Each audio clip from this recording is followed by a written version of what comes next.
Alhamdulillah cak kembar Nayu kate berangkat sekolah no, tapi yo salim sik no. Eleh pinter lah, libur asi pirang-pirang dino Kang. Iki yo kait masuk maneh no.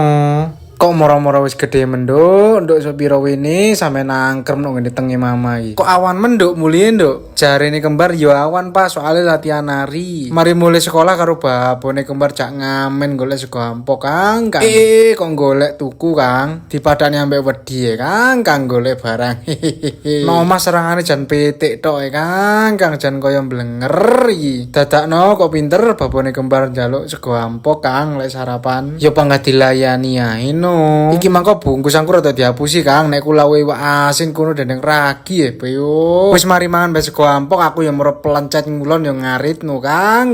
Jane ndong ono Kang tapi golek sing cidhek ae Kang masalah wis awan iki. Suwalku unik yo Kang sing tak gawe. Tapi aja diwasne ae no Kang sawanen no. Suwale jebol koyo ngono ora tuku Kang. Aku sakjane yo pengen tuku ae Kang.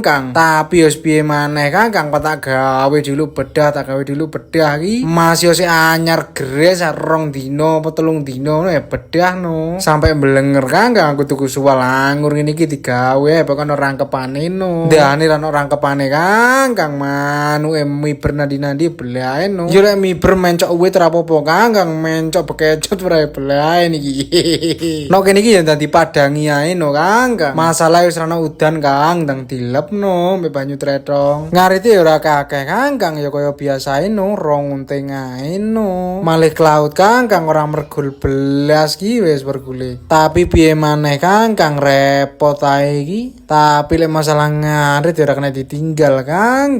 Lho Kang pakani petang unting ngene iki lak wareg Kang wis. Sing bener ki katule digawe apa sukete digawe Kang? Ya wis no yu Kang meneh dalang mana mege video maneh no wergule. Assalamualaikum.